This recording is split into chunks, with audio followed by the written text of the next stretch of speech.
Hey, all righty. Did I ever tell you about space? The final frontier. These are the voyages of Starfleet Academy. Our 10-episode mission to explore, review, and recap each and every episode as we shall see fit, to continue to speak well when it's well and speak true when need be, and battle off trolls who just want to talk trash about it just because it ain't what they expected. Hello, good evening. It's your boy, the real Vince Taylor, representing out of St. Louis, but here in Florida now. And I'm here to say, what's happening, folks? And I got my friends with me. Let's talk. I got the homie Zyla Trex in the building. What's going on, Zyla? In the house. We got none other than Bad Tie in the building. What's up, Bat? I didn't plan. And of course, we gonna chat all things Starfleet Academy. Hallelujah. And this week, we're chatting about the episode of which they have called Ooh. All right, these words sometimes they're hard to pronounce. Ooh. Ooh. Can somebody Cozine? Oh, Khionian? The name of the episode is Cozine. K-O-Z-E-I-N-E. Yes. And that is what we're gonna chat on today. So let's go ahead and get right on to it. Let's give our thumbs upses and thumbs downses and keep it 100. All right, because God is watching, and if it ain't God, it's somebody, maybe Apollo from season 1. All right, let's go ahead and get it. I'm gonna pull this up. I'm gonna take it down. Let's say what our thoughts are. I'm taking it down in 3, 2, 1. And look at all of we all was kind of like, all right. I mean, it was an episode, you know what I'm saying? It was a little filler. And frankly, I'm shocked because this is the least excited I think Zyla has had with regard to now. I don't necessarily I'll speak first. I normally toss it to y'all first. But I don't think it was a bad episode, if I'm being honest. I mean, it did carry on the traditional Star Trek. You know, somebody's always getting married. This time it wasn't a Vulcan. You know, it's usually a Vulcan, right? But this time it was a Khionian or Khionian, all right? And I think that my criticism of the episode lies less with the fact that it was about the marriage and all of that, and more with just me being an action guy who's been waiting since the first episode for the action episodes and was so geeked up when we finally got last week's episode, which embodied a lot of the action-packed, high-energy Star Trek. And I was kind of hoping that was going to lead us into the direction of kind of finishing up the season with that type of, with that energy. And it didn't. It kind of went back to, Beverly Hills 90210 Starfleet, which it is what it is. I'm not here to join the chorus of the critics. However, with regard to my liking of the episode, that's the criticism that I have about it. It's just that I was hoping for more action and more stuff like that. What about you, Zyla? What you're normally hella honest about these things. What was your take on what we saw here in this episode? Yeah, so I personally love the 90210 of it all. But for this episode, it just felt flat. Like it just felt not so exciting. It felt a bit like predictable in the ways that they were doing it. So I think that was kind of my main gripe with it. Also, it felt like a clear nod to Amok Time, however you call it, from the original series. And there was so much parallel with it. And yet, how is Amok Time from the 60s going to be more gay than this? Like, it was giving, like, I don't know, it gave none of the charge or whatever of Amok Time. And yet we're in 2026. Like, it wasn't giving for me that much, even though I am a fan of Jaden and Darum. So that was the only reason I gave it a, sideways. And then the B plot with Genesis and Caleb, it was just like, what are they trying to do? Are they trying to make it romantic? Like, right. It was just getting so flat to me, so a little bit contrived. So I'm definitely here, especially like you said, after the action pack of last episode, which I really enjoyed. So yeah. Very good points. Very good points. So we'll lean into that as well. And for those who didn't get the amount time references, we'll delve into that in a second. Let's go ahead and get Bad Ty's opinion. What say you, sir? What are your thoughts on this episode of Starfleet Academy? Cozine. I think that's like Khionian. I think that's Khionian for messy. That's what this entire episode was, just a whole bunch of mess. From the very beginning of the episode, I knew it was gonna be messy when they got Sam off the ship. I said, "Oh, so y'all gonna send Sam away? Y'all probably the only one that's gonna speak up about all this messy shit y'all got going on." So that's what it felt like. It felt like anybody who would say something about this messy shit, they got off the ship. They was like, "All right, first officer, you know you got to go because you're gonna definitely say something and say we about to get messy." And look, they did exactly what I thought they was gonna do in this episode. I knew from the very jump when they hinted at Genesis and Caleb like being attracted to each other, and then all of a sudden here comes Tarima, and he totally forgets that he even looked at Genesis any kind of way. And I knew there was a circle back coming, especially once I found out that Darren was like, hey, he might not even want Genesis. He might just want to mess with my man. So I'm looking at it like this. This episode to me was showing that, hey, this version of Star Trek, we gonna get messy. There's gonna be times where you might think this person and this person is together, and we gonna flip it real quick, and this person with this person next week. So you never know how this is gonna work out. But I thought that the whole episode came to like, for me, the ending was the wedding speech. I said, now this is the culmination of messy, because what happens is you get a beautiful like let's tap into that for a minute, right? You get this beautiful, well put together presentation of how I see this gentleman whom you are marrying today, Miss I think Kyera was her name or something like that. And the whole time I'm listening, I'm like, oh, this is so sweet and heartfelt and all of that. But it also sounds like you really over here like fawning over the groom, nigga. Like you just and I was like halfway through the speech, I'm like, yo, is he doing this?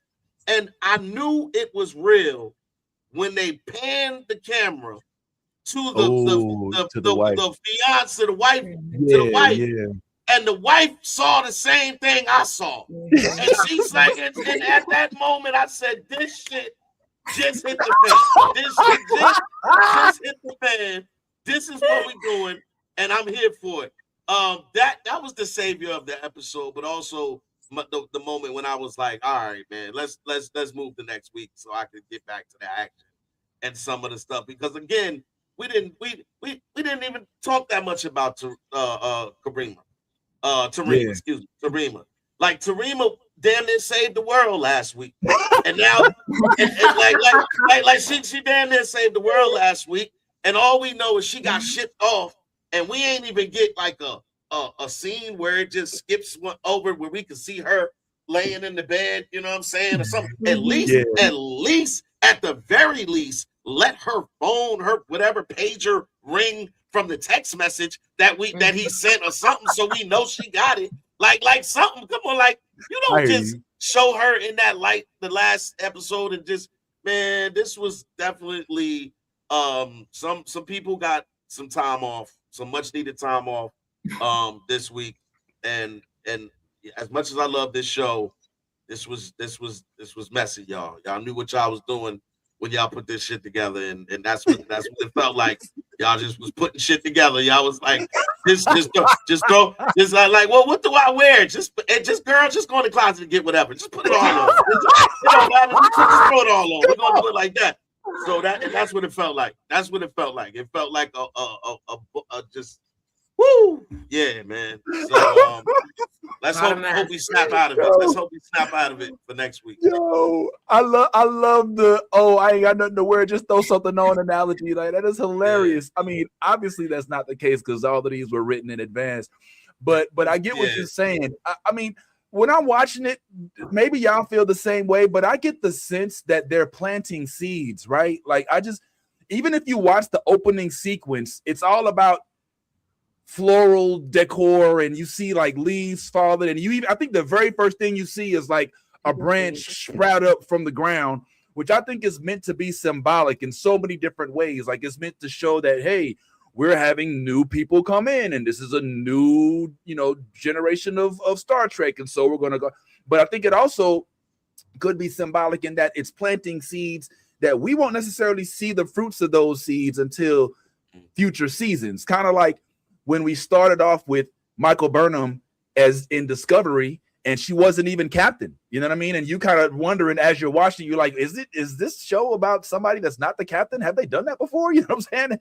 And then you kind of watch her character arc and go where it goes. So I'm in agreement. I also want to shout out our Floridian. What's up, Russell? I see you pulling up, man. Russell is in Fort Lauderdale. All right, appreciate you, man, for pulling up. We definitely want to shout out folks that are following live along with us.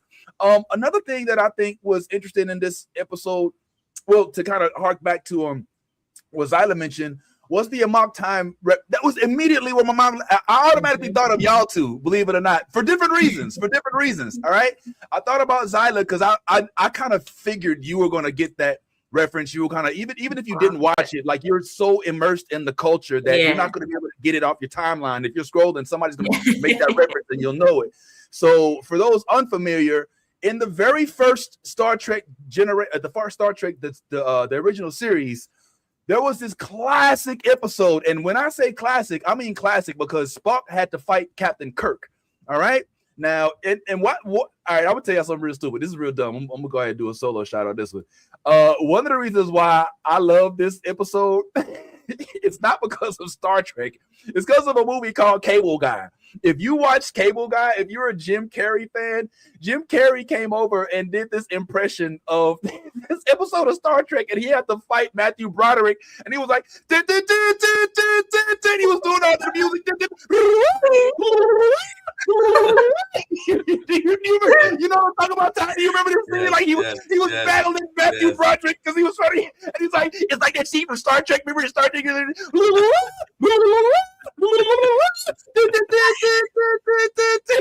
like saying the music and so like that. Every time I think of that episode, like it reminds me of that episode of that scene in Cable Guy, which I don't know. We might have to end this and revisit that so that we can make sure everybody's familiar with that. But that's what I couldn't stop thinking about. But the reason why Kirk was fighting Spock is because Spock was supposed to be getting married. All right. Spock had a wife that was from Vulcan, of which he was supposed to marry. And they basically summoned him to the planet, and he was either going to fight them or the wife was going to, the fiancé, the betrothed, had the option of making or picking somebody to fight for her. Like she's like, either we get married or I'm gonna deny it, and then you have to fight for me. So she denied it. She's like, nah, I need him to fight for me because I don't even know where he been. I don't know who he talking to. No. And so like he ended up, she fought, and she was supposed to make the man that she wanted fight Spock, but instead she was smart and she had Kirk fight on her behalf. And then at the end of that, she was Spock was like, why did you have Kirk fight for me when you clearly wanted to be with old boy? And she was like, well, if Kirk fought you and he won, then I don't gotta marry you. If you fought and you won, then my man would have fought for me. Like I'm probably saying it wrong. No, yeah.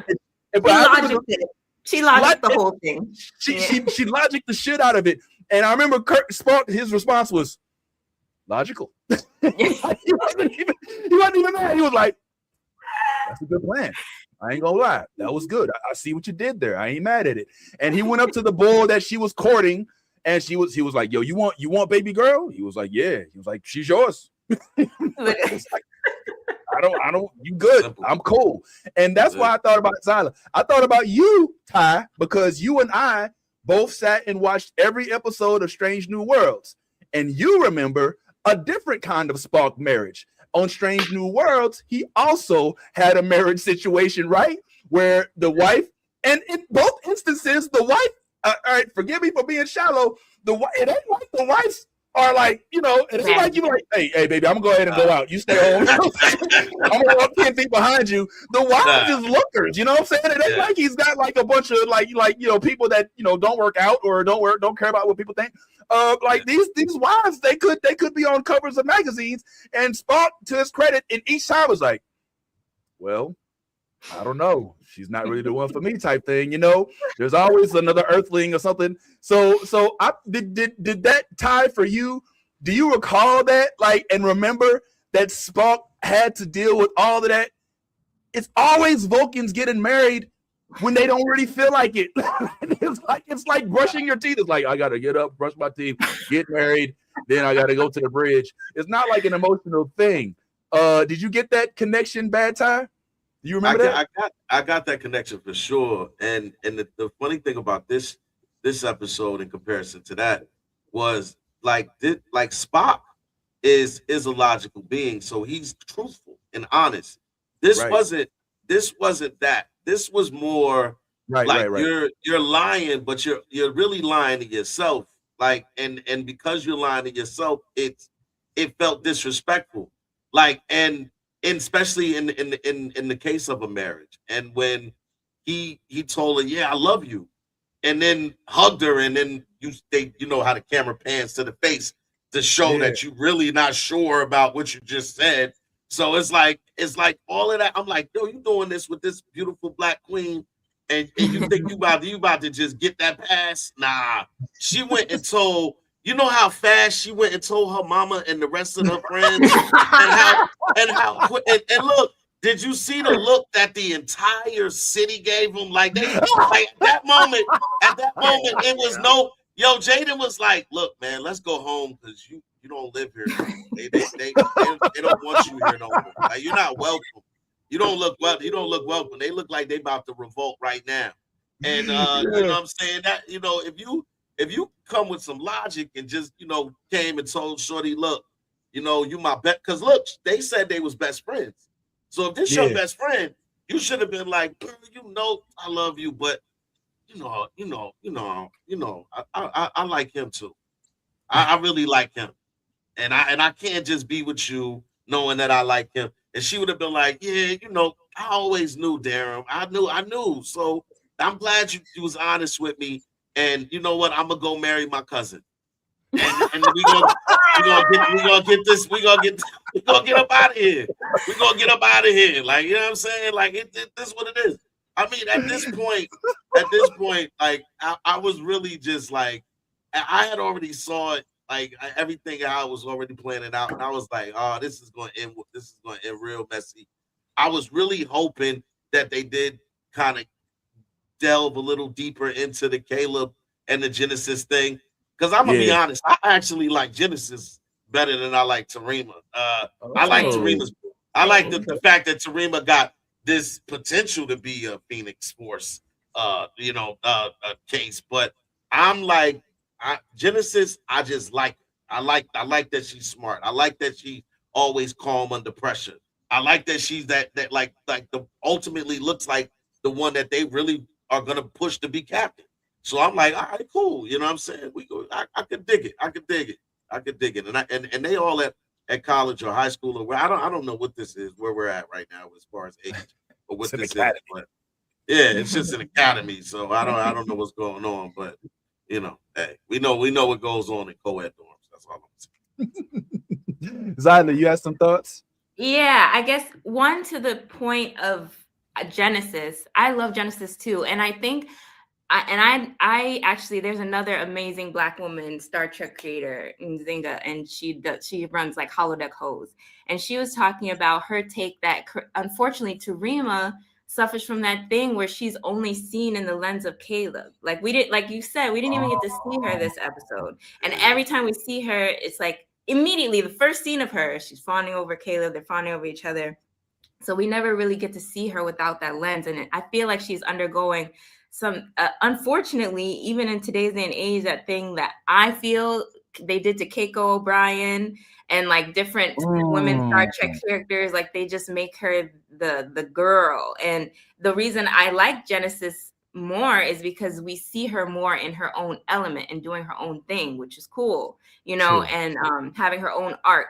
So maybe that's the only reason I'm like irritated about her and Caleb having a romantic thing, because I don't think it's bad, but it's just like I don't want her to undergo the same things. But that's one thing. But then, yeah, with the whole marriage, the Amok Time thing, it's funny because I have a personal headcanon about the original like Spock wedding, which is I think that T'Pring, his, you know, betrothed, I feel like she was letting him go as a favor. That's my like internal, because I feel like she saw they've been connected since they were young, right?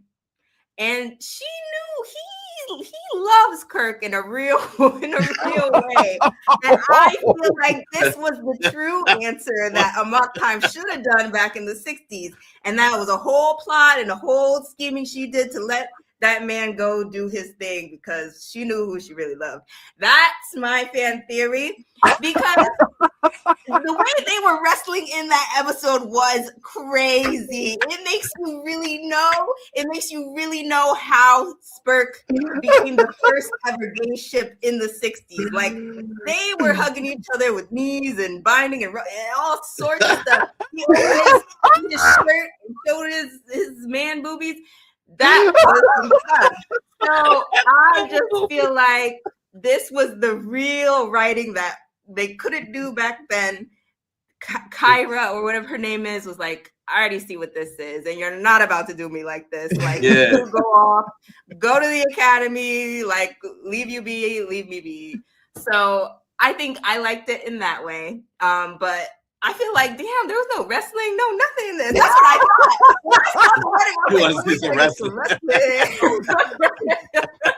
But no such. There you go. Exactly. It was crazy. But you know, it is what it is. I don't get everything I want. Yo, okay. First of all, holodeck hose. Did somebody? Yes. It's so good. Mostly on TikTok. Maybe that's why, but I'll put you guys on. I'll find the app. So good. Yeah, that sounds up my alley. For research purposes, of course. And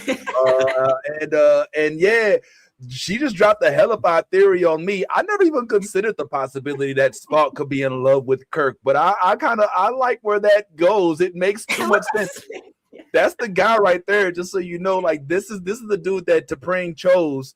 That's basically her man. That was her man, right? And Spock shows up and she's like, nah, you have to fight for me. And so they chose Kirk to fight for her, but she knew she didn't want near one of them. And she was like, now keep in mind, Ty, this is a fight to the death. Like it's supposed to be to the death. You know what I'm saying? Like they're not near one of them is supposed to walk away from this. And it's right.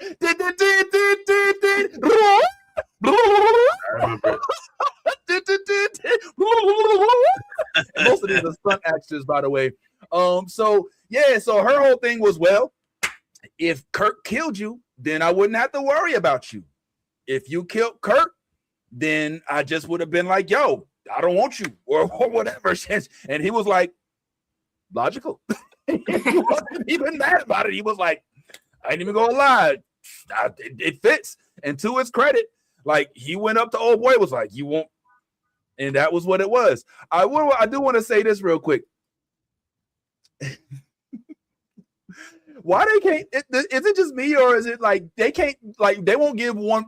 All the characters got multiple love interests. Like don't nobody got just one love interest, right? I mean, if you have a love interest, it's not just one. for the characters like Sam, we haven't gotten the love interest from Sam yet. She's just in love with people and just wants to learn everything and all that. Everything. You know what I'm saying? And the couples, the actual couples like Gina Yashir and Tira, they're a couple and they're OGs. So they're in the whole thing. But Caleb, okay, he's in a whole triangle. That's not somehow Jaden Craig then became the bad bitch on campus. And everybody is just like, oh, you seen Jaden today? Oh, the Locks is just like they fighting over this dude like he is top model, like, you know what I'm saying, season 1, and this is Eva Pink, whatever her name is now. So like it's just interesting, and so I ain't gonna lie to y'all, man. A small part of me was zoning out a little bit in the middle of the episode because I was kind of like, all right. But I will say this. I was very happy that they actually did decide to make Darum go along with the wedding. Because at one point in time, I thought we were going to get one of them runaway bride situations where he's like, I can't do it. I can't. My heart belongs to another. I think that it's very significant that they decided to make it so that this isn't a matter of whether I like her or not, or whether I should do it or not. I'm doing this for my people. You know what I'm saying? This isn't emotional. This is cultural. This is me trying to make sure that we can cement, because y'all keep in mind, he said at the get, this is royalty. I'm royalty, and I really liked the scene. It kind of stung a little bit, but I really liked the scene where Darum basically confronted Jaden and was like, look, I ain't like you, bruh. You left your people because you ain't want to be like them. He's like, I ain't leaving my people. I don't care how much it make me uncomfortable. I'm here for my people, and that's it. And Craig was like, fine, I'm going home. He was like, all right, you want to talk shit? And so I like that he stood on business, Zyla. I like that he was like, you know what? I don't care. It ain't even about me, man. I'm here to fulfill what it is that I need to fulfill so that my people will continue to thrive. You know what I mean? It would have been. I wish they had all been in the purple skin and in the other forms that they're in a little bit. That would have been a little. I'd like to see him in Talo Kid. Yeah, that would have been kind of cool, right? But I did like that part.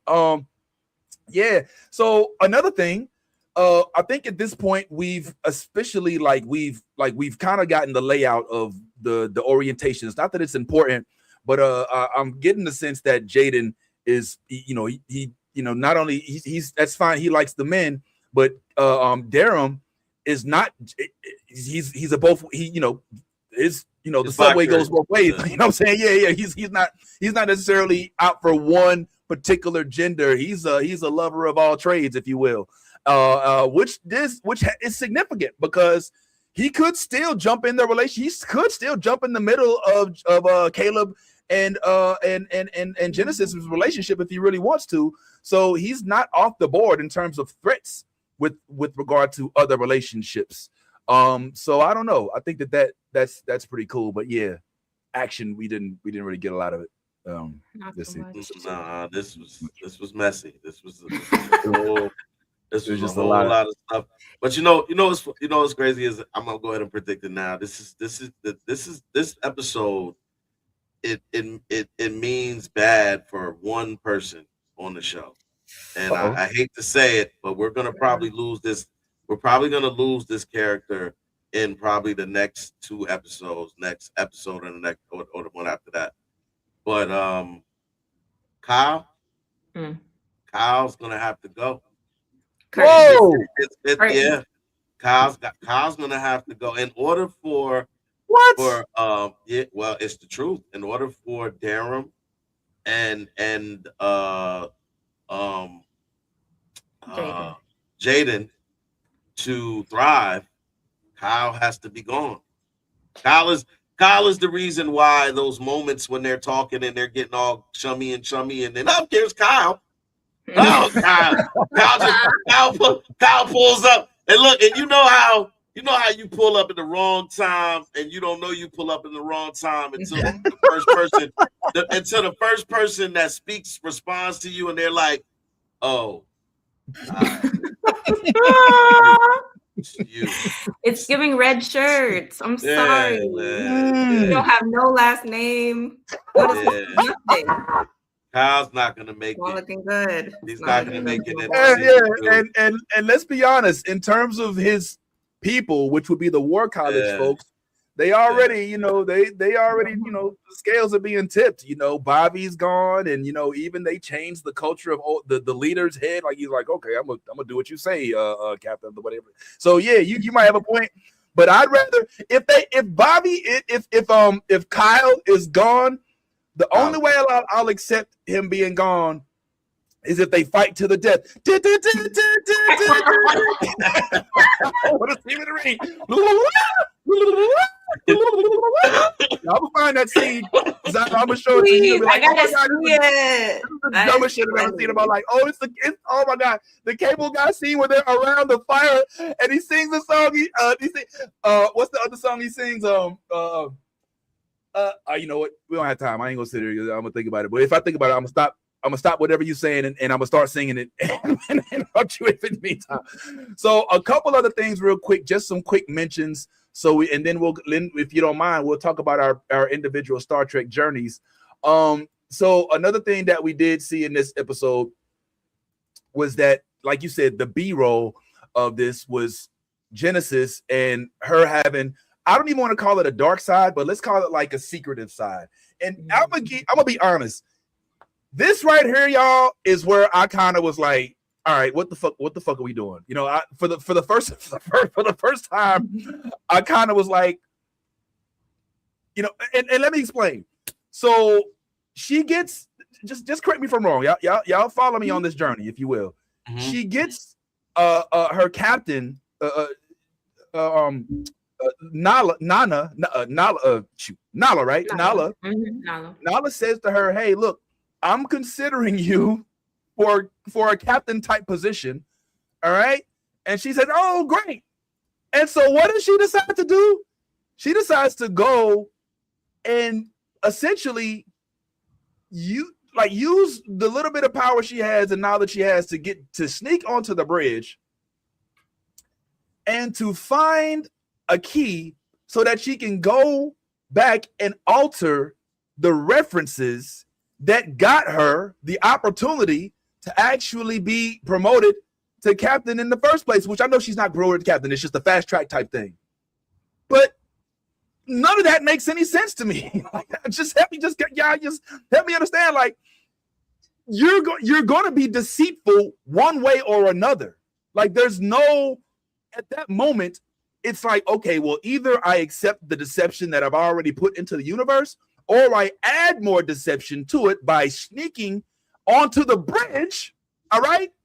And mind you, this is like the 32nd century, like as if they don't have surveillance. You know what I'm saying? Like they don't got, there's no, like what the fuck are we doing? Like there's no ring light. There's no freaking monitor. No, there's no motion sensors. Like this is the 32nd century. And so she's sneaking onto a spaceship bridge, expecting nobody to know about it. And then what she's supposed to do? She's going to steal something so that she can make. So this is the part that got me mad. So that she can alter the letters of recommendation so that she what's really the plan? Like I really don't get it. Like what was she gonna do? She was gonna go in and then take away what it is that helped her get the promotion. And what was that supposed to do? What were they gonna do when they found out that it was altered? Like none of it made any sense, Zyla. I'm sorry. I'm a little juiced up. All right. Yeah, I'm with you. I was like, what are we doing? What is really happening right now? Am I tripping?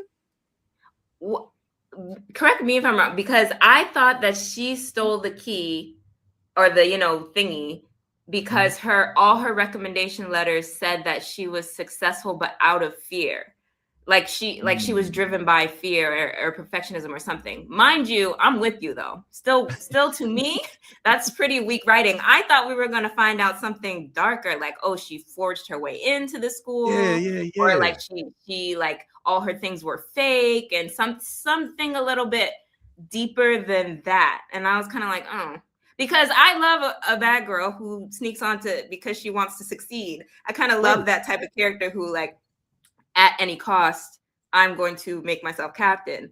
But for that to be the reason that she did all that deceitful stuff felt like a flat ending to it. So I don't know. I'm with you. I don't know what you think, man. Ty, are you with me, man? Like, I just did not. I literally was. I was like trying to put it together, and I think you're right, Zyla. And please feel free comments as long as you're nice about it. All right, and we do read the post chat, and I'm gonna delete most of them, but whatever. But yeah, like I feel like it was very trivial. Like literally, the risk heavily outweighed the reward, and she suffered the consequences from it. All she had to do was keep her mouth shut. Like she could have told Nala. She could have told Nala, hey, listen, I appreciate it.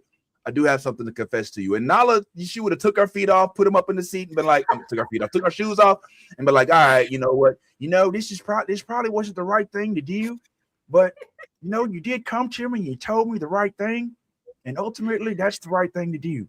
And so we're not going to take away your promotion. We're gonna hold on, I gotta do it right. Let me sit up. We're not gonna take away your promotion, all right? We're gonna just keep on, and we're gonna whatever she was gonna do. Like, am I tripping? Like, what the fuck was she doing? Like, seriously, like I'm so lost. Yo, so let's go back to my original definition of the word cozine. Messy. Messy. This it's not even like this is the crazy thing. Now watch this. It's not even about her storyline, like, because that's all misdirection. The whole reason that we're even talking about that is because she never went home. Remember, we never got to see who her admiral father is. There's going to be a big reveal. I don't know who her father is, but for some reason, we keep on getting these moments where we could have seen him already, but then something else happens and we don't see him. Everybody's going home. We send Sam home. Somehow she decides not to go home to her admiral. Like, this is the part that I don't get. Your father's an admiral in Starfleet. Girl, you don't need to be going to sneak and do shit. You got an admiral as a fucking father. Dad. Hey, Dad. I lied on my application. Yeah, right. Yeah, I know. I shouldn't have. Yeah, I lied on the application. Yeah, but check this out. The captain, before I left, said she was gonna put me in this captain program, and the only way I'm gonna get in that captain program is if my application disappears. Okay, you just gonna make a phone call? All right. Oh, so you got somebody that I don't gotta worry about that? Okay. I love you, Daddy. Yes. I'm gonna make you proud. I'm gonna make you proud. I promise. All right, bye. That's how simple that could have went for the whole episode. If that was the basis of what is the reason why she stayed. I stayed because I needed to. That none of this shit made sense, and that's why I said it was all messy. So, this is more about we didn't want to show y'all who her daddy is yet. We're gonna wait because it's a big reveal. Like what do we know? We know he's an active Starfleet admiral. We know that he has his own ship. We know that he was chilling on his own ship. So I don't know who the fuck they talking about, man, but it's starting to really make those things kind of those wheels churn. And I'm like, yo, like, who is her pop that they got to keep on, taking these moments where we can see him? Because we could have saw him when we first encountered the betas when they first came on the thing for the whatever that was. It's opportunity after opportunity. So who is this girl daddy? That's what I want to know. Who's her daddy? Yeah. I still think that I'm hoping my prediction range true. I still think that is the guy whose name still escapes me for some reason. But the dude we saw last episode who kept showing up as a hologram, who was also in Discovery. I forget his name, but he even mentioned her. Last episode, he mentioned her. He talked about Genesis. He was like, "Oh, and don't forget about Genesis." And you got somebody on the. And I was like, you said her name. You know what I'm saying? And they never refer to it. It gives me kind of like when, all right, I know I keep using TOS references, but when Spock first came with in the first season, which, as you know, and we'll talk about this in a second before we wrap up our Star Trek journeys, I learned that in one of the first episodes where we met Spock's parents, they came on as ambassadors. His dad is Sarek, which is one of the few continuities that has lasted through all of the lore. Like his dad is still Sarek in Discovery, so that's real cool. But we also meet his mom. But when they came onto the ship, they didn't talk to Spock. And Kirk was like, "Yo, can you help them? Whatever." And he's like, "I don't think that'd be a good idea, Captain." And he's like, "What's the problem, Kirk? You know, I mean, Spock like." He's like, "Yo, well, what if these were your parents or something?" And he was like, "Well, they are my parents." And it was like, commercial break. You know what I'm saying? And so, like, to see something like that happen, and now I'm seeing this kind of same like crazy stuff like still existing is kind of weird. But it just shows like parents, they have an impact on their kids' decisions. You know what I'm saying? Like Kirk's dad in the J.J. Abrams version was a captain. In fact, he was the captain of the ship that he was given birth on. And if you all remember, that was Chris Hemsworth, who played our modern day Thor, who was George Kirk. And yeah, so he always had to worry about that. And then Spock has Sarek. And so with this young lady having some issues with parental guidance and not necessarily wanting to fail, and it was kind of a theme in the show as well, because Darum had that same thing, like, yo, these are my people, and I also got to do the right thing for them and all that. So it was a classic Star Trek episode. And dare I say, if this was one of 26 episodes, I wouldn't trip. I'd be like, hey, this was educational. We were informed. But knowing that it's one of 10, you're like, oh my God, like, we're running out of time. Like, we only got like 3 more episodes. Like, what are we doing? Like, we don't have no time to. You can already see the cliffhanger season finale as they're gearing up for it. So I rest with that. So, can I ask you a question? Can I ask you this question? Please. How many more times are we gonna allow the captain to keep on making these fucking stupid decisions just because she wants to make Caleb happy? Like, she knew goddamn well Caleb wasn't supposed to be left there by his motherfucking self on the Starfleet with all talking about we're gonna give you access to this. She was like, like this nigga's running you. He's running you now. So now Caleb makes decisions based off of whatever he's like, I don't want to go nowhere. She's like, oh, fine, you stay here then. Look.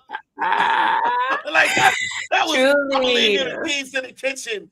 And all I'm like, yo, are you his mama or his goddamn commander? Right now. And it's really giving white mama, because if she was black, it would be like, man. It's just he can do no wrong. He can do no wrong. Exactly. Like, come on, take that boy with you. Like, Zyla, she was this close to putting him in timeout, having him count backwards from 10 and stand in the corner. Like, it's like, come on, man. Like, are you his mom? Aren't you the same one that sentenced his mom to 15 years of hard labor at a freaking work camp? And you can't tell this motherfucker to take his ass to his adopted family like he supposed to be, motherfucker. Like, yeah, but you're right. That's exactly what she's giving. And I also thought it was a little, basically, I ain't gonna lie, this is the only little critique I got about the generation, because this I think is a 32nd century, and I don't normally cross streams, all right, for my Ghostbusters fans, but I can tell you for a fact that if this was Star Wars, there would not be no wheels on no goddamn luggage. The fact that they were trying to wheeling luggage in the 32nd century, like the luggage is on the floor. With a freaking flying spaceship. You know what I'm saying? And you're closing on some luggage in the 32nd century. If you don't walk this shit to your goddamn apartment, like, what the fuck? Like, you literally throw this shit in the transporter. Like, what are you doing? All right, I think we've given them enough on this particular episode. We'll keep talking about some stuff here real quick. But before we start getting up out of here, I thought it'd be nice, because all of us right now, for those who don't know, are actually operating on our own independent Star Trek journeys. Now, as for myself, I've already had over over the last few months, I had the opportunity to rewatch Deep Space Nine, rewatch Voyager, because I watched them originally as kids, and as a kid, just one child. I was just one child. I wasn't multiple kids, and I just don't remember watching it with my adult mind that gives me more perspective on the episodes. And so right now, it's kind of like watching them for the first time, even though when I'm watching them, I'm like, oh, I remember that, but I get what's happening now. So I've had the opportunity to go through all of those, Lower Decks, DS9, Voyager, even Enterprise, but I have some different feelings about it. But now I'm on the original series. Now we're also all kind of in a little bit of a journey, to speak, if I can bring us all in. My homeboy Ty over here is watching Deep Space Nine again, which I think like me, he watched it but didn't watch it. He saw it, but he didn't, watch it. And Zyla is also on a Star Trek Discovery journey. Hallelujah! So she's getting to know Saru and Michael Burnham and even Giorgio and all of those cool characters. So I'm just curious as to where you are with your journey, how you feeling about it. And then, yeah, man, let's go ahead and wrap up with that. Let's start with you, Ty, because you are now rewatching Deep Space Nine. And I'm just curious, what's the last thing you remember about it and how you feel about it now that you're having a chance to watch it with your adult eyes? Well, I think I'm on around episode 8. And thus far, really, it's them still putting the space station back together, and just getting acclimated to being in a new environment and everything like that. I like it. I will be creating a list of reasons because I've already seen a lot of things when it comes to my man Cisco that I'll be like questioning. I'll be questioning some things about Cisco. Cisco don't give a fuck. He does shit. He like when I say, when you start talking about Starfleet regulations and all of that, man, that shit is just a word that he uses whenever it suits him. When it suits him, Starfleet regulations. Soon as it don't suit him, man, we got to do what we got to do, man. So fuck Starfleet regulations. Like, them shit, hey, that's just the way. So I'm starting to see some things with my man Cisco that I like, and some things that I'm a little questionable about. But I'm also watching the Lower Deck series as well. So I'm kind of splitting. I'm kind of splitting those, and I'm enjoying the Lower Deck series. It's funny. It's vulgar. Another show that just doesn't give a fuck. Like I'm down for it. Like right now, the comedy is hella good. Beckett is when you talk about no fucks given, that her face appears in the dictionary right there. There it is. No fucks given right there. Beckett. So right now I'm on that, man. But I watched all of. I'm with you. I watched all the series coming up. I watched the original Star Trek. I came up on TNG. We caught up on Strange New Worlds and all of those things. But sometimes it does take you, to go back and watch these things and take your time and really kind of, delve deep into the lore, and then you start getting those moments in the show where you're like, oh, that reminds me of that. Oh, that that specific moment reminds. I remember when this, and I'm trying to get to that point. So that that's where we at right now. Yeah, one of the cool things that you'll probably experience, which is kind of what I experienced when you're watching Lower Decks, is you get a little bit of FOMO. Like you get some like they'll make references and you be like, I don't know exactly what they're talking about. You know what I'm saying? And then you like get the urge to go back and watch the whole series because you're like, I want to know what the hell I'm missing here. You know what I'm saying? Because Lower Decks literally embodies all of the Star Trek series, with the exception of probably Strange New Worlds, because I think that was happening while it was actually happening. But I mean, while it was airing, excuse me. What about you, Zyla? How's it going with Discovery? What have you discovered thus far, and where are you in your journey? I'm still on season 1. I think I finished season 1, episode 7 is the last one that I finished. I love Michael Burnham bad. I love her first episode. I think the character is so fascinating. A human raised by Vulcans, like genius. I'll say, yeah, I love her so much automatically. Obviously, you know, just seeing like a Black woman as a captain is very cool. But more than that, I love her, you know, she's very human, and it's making me mad how everyone is treating her. Like it's honestly, I could not believe how badly people were treating her when she didn't even really do anything. Like I could get on my soapbox about it. Like I know she started a coup or whatever, but I wasn't immediately on her side. Or whatever. Y'all did it, and, you know. So I was getting mad about that, but it's been fun to see the journey. I will say the Klingons threw me off. I know there's like a lot of, you know, heavy criticism of the show, but thankfully I didn't watch it at that time, so I'm kind of like able to make my own opinions.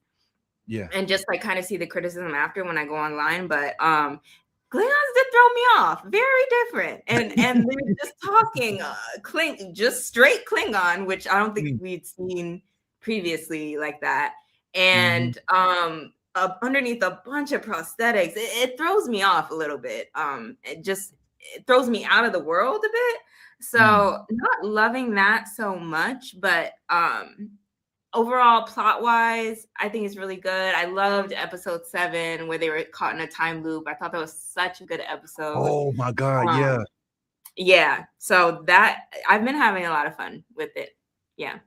Yo, I'm not gonna lie. The Klingons were some of my favorite part of the first seasons of Discovery, because not only did they immerse us into their culture, unlike in other series, they did it in a movie. I think Star Trek 3, the Search for Spock. I think they delved heavily into Klingon culture. I think that might be where we first. Is that where we saw Worf? It might be. It might one of those movies. I think we got introduced to. It probably isn't that. So don't fact check me on that. All right, y'all.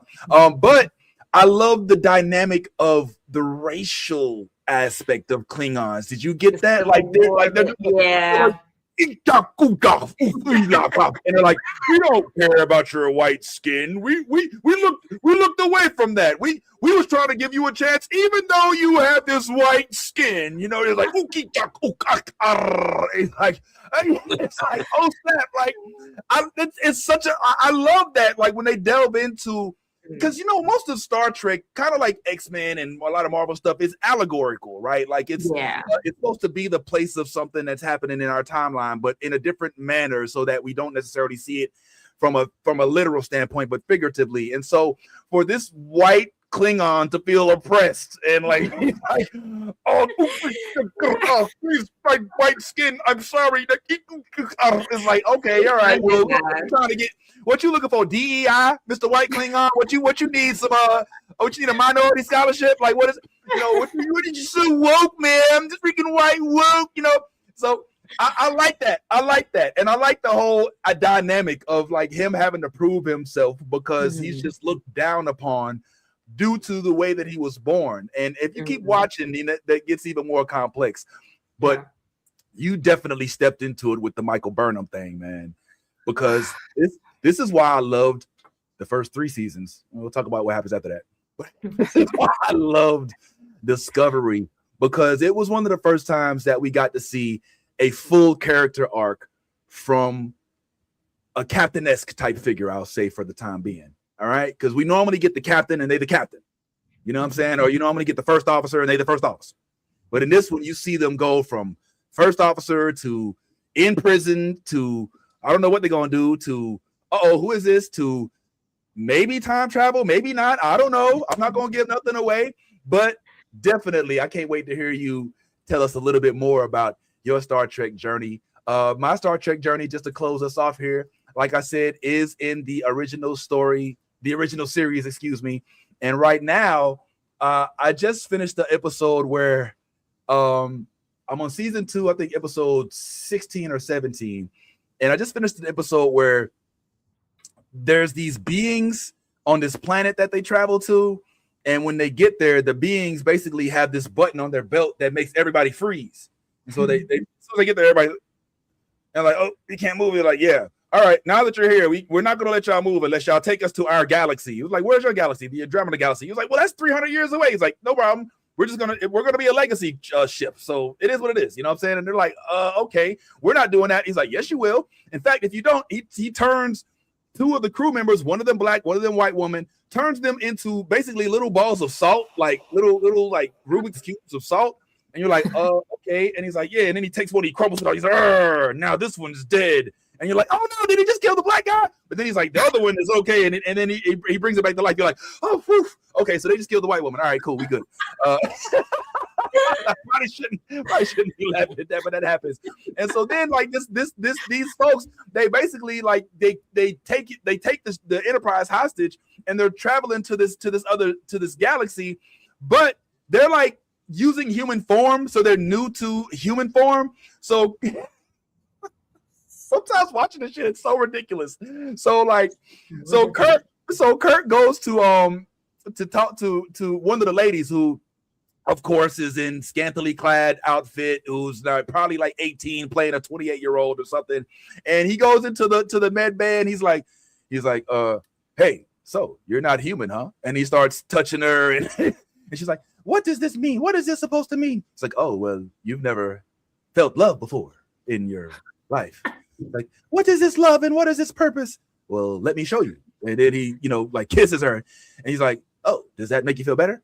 Do it again. And then next thing you know, like she's like fast now. So now he's basically got her all love curious. So they're trying to get back to the galaxy, but she reports to the captain, hey, I need you to. It's like, well, what about this love? It's like, who's been talking to you about love? And so basically Captain Kirk's swag saves the ship. You know what I'm saying? And that's what a lot of the episodes. I was just about to say that. That was the plan. That like Williams and those who know, William Shatner was one of the swaggiest, debonair, because he, first of all, I've said this before. There's not an alien race that William Shatner will not sleep with. He will sleep with he will attempt to impregnate any race that is willing to get down. But he proves it. He proves his loyalty to the Federation. Every episode. It's true. Yeah. You're not lying, bro. You're not lying. Like literally, it's like Kirk. He will use every thing. It's kind of like Players Club. I'm just using what I got to get what I want. You know what I'm saying? He's like you, whatever tool he has at his disposal. It just so happened that his swag, his riz, is on point. It is his secret weapon. It's his what's the sword that Voltron? It's his like light sword. It's his lightsaber. It's like, oh, we're in trouble. Well, I'll whip out my Riz game, and we'll more than likely be able to find ourselves back to the Enterprise. So it's just fascinating. It's so crazy watching it and just seeing the different dynamics of what it looks like, what things would not have survived in modern day society. But I could also see where people would probably complain about it and be like, well, hey, this is that wouldn't happen. There's blah blah, but there's so much. So maybe we'll touch back and talk about some more of our Star Trek journey, in weeks to come. But as for this week, I think that'll go ahead and wrap it up for us. Let me go ahead and shout out our folks. Oh, let's go ahead and give a little bit of love to some of our viewers who, hey, what's up, Mike? Hey, Mike, make sure you pull back up on Saturday, as we are live every Saturday at 10 a.m. Eastern time, and we'll break down all things blurry, all things nerdy, sci-fi, Marvel, comic, whatever, video games. And we got a lot to talk about this weekend, so definitely subscribe, like, and make sure you like the homie Zyla as well, as she's coming up as a major Star Trek influencer. Guess what? Tawny follows her, and Jaden Craig even asked her out on a friend date, and they've been like besties ever since. And so we're gonna see where that goes. I'm just kidding. All right, so we got you. What's going on? Cisco, yeah, I'm not Picard. And when did he say that? Right after he knocked Q on his ass. Come on, Russell. That's my dog. All right, who else we got? Jolly Yellow Nerd. Oh, my bad. You did it at the same time. So I was going to say, Cisco didn't start up as captain. Exactly. Yes.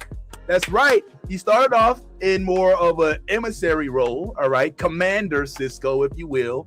But yeah, then they got the Defiant, and everything changed, homeboy. You know what's so funny? You know what's so funny about that? People forget that he was a captain and he destroyed his ship against the Borg. Hold up, against the Borg in the very first episode. The very first 5 minutes of the very first episode, he destroys his ship and his wife gets killed. Yes, it all happens. He did not destroy the Borg. Destroyed his ship. Well, listen. As a captain, the decisions we make are have repercussions. Oh my God! He chose. Listen, I'm just saying. You're such a Picard. Listen, all I'm saying is Picard never got the Enterprise destroyed. That's all I'm saying. No, he just got kidnapped. All right, because he was the easiest dude to take off the ship. They wouldn't have tried that with man. They tried to get Cisco off that ship. Cisco to whooped all their ass, man. Cisco was like, fuck that shit, man. And don't act like Picard didn't never lose nobody on this ship either. Hashtag Tasha Yar. Hashtag don't let me keep going. And also Picard still didn't even find out about all his sons until later on in his life. And then he didn't. What? Tell me about his sons. Don't do this. We wrapping up the show. You gonna bring up this bullshit? Anyway, guys, you heard it here first, man. We're your first stop for track. All right, we space blackness, and we bring the culture to the bridge. So make sure y'all continue to tune on in. As we always say, be your authentic self. If you ain't being yourself, you're being fake. All things, if you a geek, let that geek flag fly. We right back here next week at 2 p.m. on a Thursday to talk episode 8. And we'll be here Saturday. And make sure y'all check out Zyla every day because she posting really dope shit. All right. We're going to see y'all a little later. Deuces. This is Thugnificent telling everybody to tune in to New Blurred Order, my nigga. The best podcast on the planet Earth, nigga.